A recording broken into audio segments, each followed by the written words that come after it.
Okay, I think we should be connected. Huh? Good morning, David. Hope that you can hear me. We will continue with our one-to-one discussion with Mr. David Livingston, Senior Advisor to the Special Envoy for Climate in the United States. David, I'm sure that you are in European territory, I think, for the time zone to work and connect at this time. Thank you for joining our conference and for having a chat to the opportunity to have this discussion together. For the limited time we have, I will go straight to my questions, and I will give you the opportunity, of course, to give a very short opening address if you wish. And it will evolve around the tasks that you have and what are the major priorities for the Special Envoy for Climate in our part of the world, in the Mediterranean region. Absolutely. Thank you for having me, Kostas, and great to see you again and so many friends. I wish I could be with you in person, but I'm glad I can join you here this morning. And Kalimera to all of my friends in Athens and those joining the conference. Let me just say at the outset, and some of you have probably heard it before in other meetings that we've had, that Secretary Kerry is incredibly invested in the Mediterranean region, not only because he appreciates the leadership of Greece on so many different fronts, the climate leadership shown by Prime Minister Mitsotakis, the acceleration of the coal phase out, the sprint, not just the transition, but the sprint towards a clean energy future for Greece, but also, as I think Ambassador Pyatt eloquently noted earlier on in this conference, the incredibly important stabilizing role that Greece plays for the region, and the leadership role it plays in painting a picture of where the region can go in an incredibly constructive direction that improves prosperity, improves stability, and improves the cohesiveness of the broader Mediterranean region. Secretary Kerry's enjoyed a warm and very robust relationship with Greece and with Prime Minister Mitsotakis thus far. There have been a couple of different calls. He was extremely pleased to receive the Lord Byron Award as well from Prime Minister Mitsotakis previously, and gave a phone call in the midst of the horrible wildfires, climate accelerated wildfires, I think we can say, that ravaged Greece, just earlier this summer. And so we have, our hearts are with the travails that the Greek people and indeed others around the Mediterranean, from Turkey to Bulgaria and beyond, have been experiencing. And it really sets, I think, a stage for how we can take the work of the Special Presidential Envoy for Climate, the work of the State Department on increasing climate security, on increasing energy security for the region, and to build upon that. Now, we've got a couple different ways we could do that. There are promising new directions to take some of the excellent existing work with institutions like the East Med Gas Forum to start exploring opportunities we have to build on that into areas like clean hydrogen, to build on that into interesting new technology areas like gas pyrolysis, et cetera, for the production of hydrogen, and to focus on some of the tricky infrastructure questions that we're going to have to get right if we're going to accelerate this hydrogen economy and accelerate this clean energy economy across the region. There are also going to be opportunities in the U.S.-Greece strategic dialogue, which is coming up just later in October, which I look forward to participating in.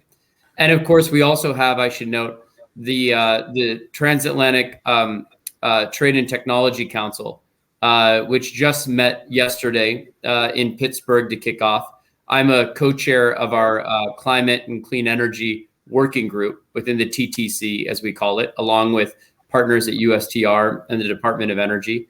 Without getting ahead of myself, I'll just say that we've got a very robust agenda and a set of items that, although they're about the broader transatlantic relationship, are going to directly touch on some of the important themes that have been discussed in this conference so far, Kostas, and really are an opportunity for Greece, I think, to lean into its role as an important player, not only as the United States thinks about traditional energy security in Europe, but also as we think about new topics in energy security, including diversification of clean energy supply chains, critical minerals, grid security, etc. David, the US-Greece strategic dialogue, as you had just mentioned, has started some years ago. And indeed, there has been a good follow-up over the past couple of years with the current government. And we have a meeting in Washington, D.C. in a couple of weeks' time, if I'm not mistaken. As you said, it's in October. What do you expect to see? What would you see the major items to be discussed there? And what kind of outcomes would you expect or you would hope to have out of this discussion? Absolutely. Well, it's going to be an incredibly important and a very timely conversation when we have the strategic dialogue. This year, I think there's an opportunity to have a more expansive conversation on energy and climate change than we've had ever before. Of course, some of our core energy security priorities that we've been working so closely between the US and Greece on are going to remain very high on the agenda. I am, continue to be very supportive and encouraged by the progress of, some of the important infrastructure developments from the IGB pipeline to what needs to be done to accelerate, Alexandroupoli and see to all the way to fruition some of these important infrastructure projects that have received so much great work and effort over the past years, and which are critical to not only of course, the diversification of energy supplies, the bolstering of energy security, but are also going to help Prime Minister Mitsotakis in achieving his ambitious clean energy and coal phase down agenda. So very supportive of that, and I think that'll be very much a prime topic for the strategic dialogue. At the same time, I imagine there are also some new areas which haven't featured in the dialogue before that we can raise as well, including, like I noted, building on some of these climate impacts that took place over the past summer, the acceleration and the intensification of extreme weather in the form of fires, etc. To discuss what more can we do to increase U.S.-Greece leadership on regional warning systems, regional crisis response cooperation, right? To ensure that these wildfires are, contained to the degree possible in the years ahead, predicted as best we can, bringing to bear the best technology that we have available, and ultimately making sure that these increasing natural disasters as a result of climate change don't threaten our critical energy infrastructure. Here, I just note the new investments that are set to be made in HEDNO, in the Hellenic electricity distribution operator, are really important, right? For three reasons, for three R's, I guess I would say. You're going to be able to increase the share of renewables on the grid as you get increasing investment into that grid and upgrade of the distribution system. You're going to be able to balance better intermittent renewables. The second R, resilience, right? You're going to have a grid which is better prepared for resilience to some of these extreme weather events, where there are fewer single choke points or vulnerabilities in the case of fire events like we experienced this summer. And then third, third is reduction, which is, the ability to reduce debt and to free up an entity like HEDNO and its partners to make even greater investments in the acceleration of the clean energy transition. So I know that we're looking forward to those sorts of thoughtful reforms and the attraction of strategic investment as a very important step as well in the acceleration of the energy transition in Greece, but also the region. So I know that'll be likely, in one way, shape, or form, a topic on the agenda. And then finally, I would just note that I think there's quite a bit we can do in the area of innovation and technological cooperation, where there's quite a bit of innovation going on in the private sector in Greece. We've got great public institutions doing upstream R&D, and there's an amazing opportunity, I think, to just bolster that further and to ensure that we're connecting our research capacities and our innovation capabilities as best as possible across the US and Greece. So you touched a couple of points that I would like to ask. One is, of course, the theme of the conference, energy transition.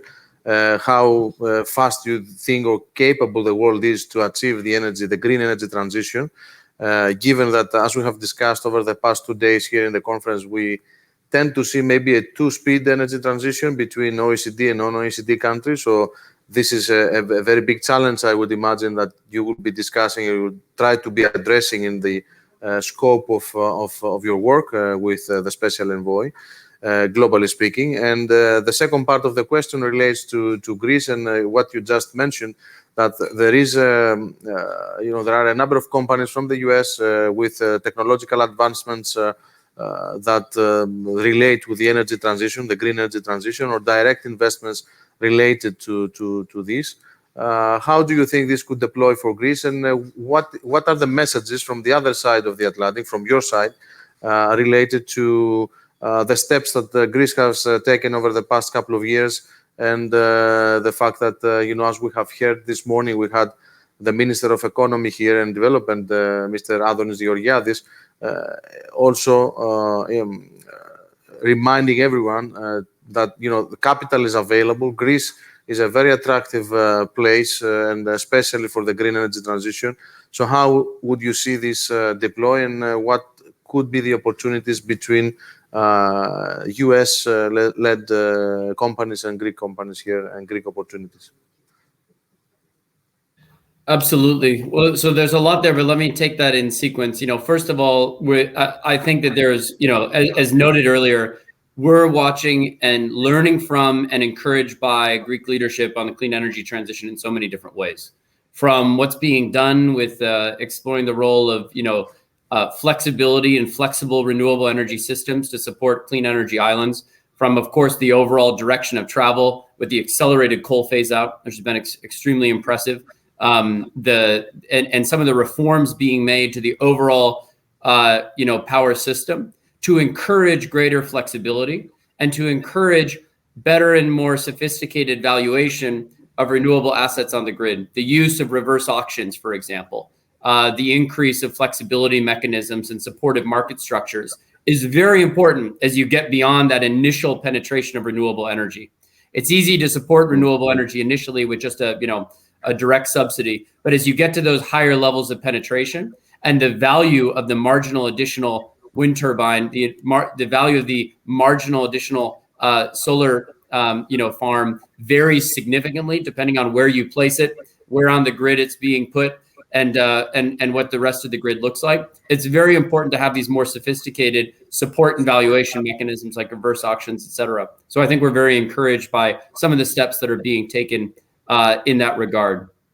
As you noted, though, also, one thing that I've been working on with Secretary Kerry, and the reason actually we're here in Europe, we just wrapped up a meeting in Geneva at the World Economic Forum. We recognize that it's important to bring the private sector into this conversation.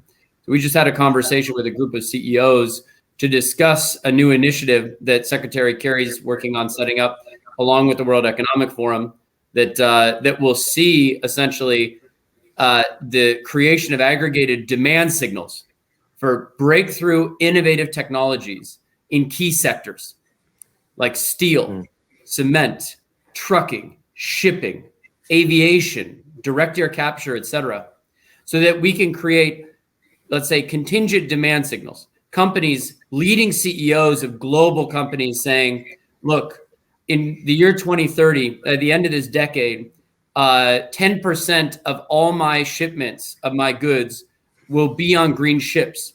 If you can deliver those green ships or those green shipping fuels or whatever it might be at this cost or below, at this green premium or below. Similarly, wind developers saying half the steel I buy in 2030, I'm willing to pay this amount of green premium for green steel if the market can supply it. And so aggregating those demand signals from global corporations early on, getting them into the market and allowing the rest of this decade to build out the supply response and to bring in the financial sector to help them to finance those kind of projects that can deliver those green shipping fuels, can deliver those sustainable aviation fuels, can deliver that green steel and lower the cost of capital for those innovative technologies. That's absolutely critical. So that's something that I'll be working on closely with Secretary Kerry and the rest of the team over the course of this year on the road to COP26. We look to formally announce and launch this project at COP26.